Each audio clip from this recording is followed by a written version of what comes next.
let's talk about ways that I love to replenish my cup or fill up my spoons, if we want to get real technical. If you are new around here, my name is Haley. I am a theater and music teacher and performer, and over here on this little corner of the internet, we practice all things self-care to find the magic in life, even when life doesn't feel particularly magical. So I'm a firm believer in the phrase, you cannot pour from an empty cup. And that is a lesson that took me a very long time to learn. And about 2 years ago, I think, is when it really decided to click for me. And when I tell you that I learned it about 2 years ago, I mean I learned it because my life literally imploded right before my eyes and I had no choice but to learn it. So it's super important to figure out the things that do in fact fill up your cup. So for me, things that fill up my cup, a big one is baths. I'm obsessed with baths. And for those of you who have been around here for a little while, you would know that I worked at Lush for about 7 years, off and on. Because of those 7 years, and then also I was a Lushie already prior to. So I've accumulated a very embarrassing amount of products within my bath collection. Although it is an embarrassing amount of product within that collection, it does bring me immense joy. So yes, embarrassing, but I do take baths every single day.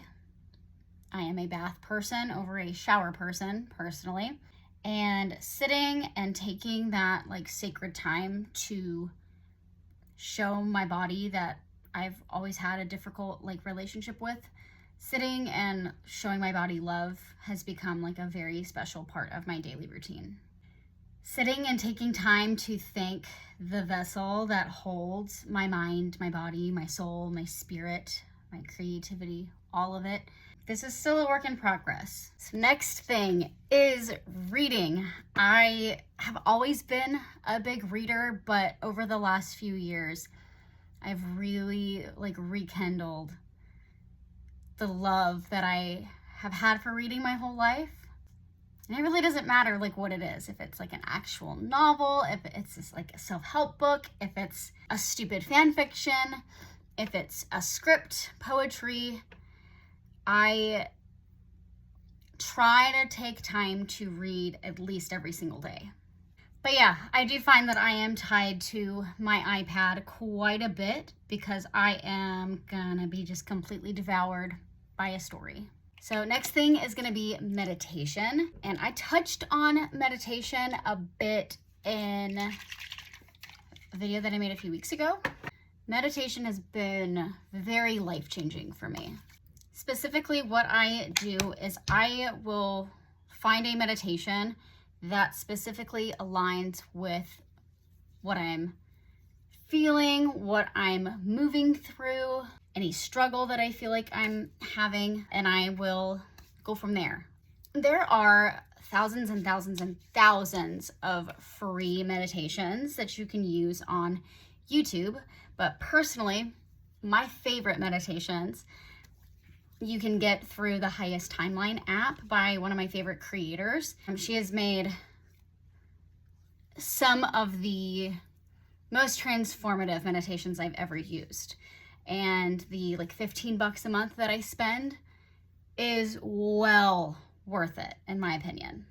So next thing that I like to do is to literally just sit back and either visualize or just generally daydream. And I like to do this to accompany the meditations. If I don't feel like I have enough bandwidth to sit and really get into the zone and meditate, visualizing works perfectly. And usually when I do this, I will listen to a subliminal of some capacity. So my biggest piece of advice here is to be super discerning about where you get your subliminals. Make sure you really trust the creator. Make sure you trust all of it. When I do decide to sit back and visualize or daydream, This is usually where I find the space in between creative or writer's block or something like that, and then find the creative energy again and kind of get like my gears grinding or the juices flowing or whatever weird phrase you want to use. And being a storyteller, being a person who literally produces art for a living, it's very important for me to immerse myself in as much art as possible. So like calling it back to like the reading. It's also really important that I find like a really good balance between like staying grounded in what's happening around me and also like healthfully living in my imagination as much as possible so that I'm kind of like in tune with like who I am as a person to create the most authentic art that I can every single day.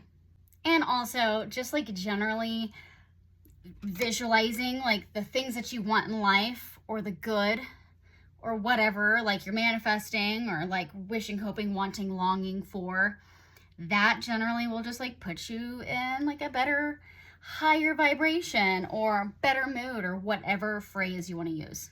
So the next one you had to see coming are puppy snuggles. All of the puppy snuggles. For those of you that do not know, I am a dog mom. My dogs are everything to me. So I have 3 dogs. My oldest, his name is Copper. My middle child is named Jack. And then my youngest boy is Oliver. They are all 3 named after Disney characters. When I say that my dogs are my rock, my reason for being, the reason for continuing on, that is so very much not an exaggeration, like at all. And they are always quite literally on top of me. I'm so serious. Anytime I feel good, I go in for a puppy snuggle. Anytime I feel bad, I go in for a puppy snuggle. Anytime I'm feeling neutral, I go in for a puppy snuggle. All of it. Any of the moods, but especially when I'm feeling low. My dogs help me regulate my nervous system so much. They are very in tune with me, like on a soul level. And I truly would not be here without my dogs. I really wouldn't. And lastly is finding hobbies that really make you happy. For me, that's coloring, low stakes video games. And when I say low stakes, I mean like low stakes. I mean like Animal Crossing or Sims. Spending time with friends that don't drain my energy, that's a really big one. All of those are hobbies that I have that I love that really do fill up my cup. So now I'm curious. Please sound off in the comments with some things that fill up your cup.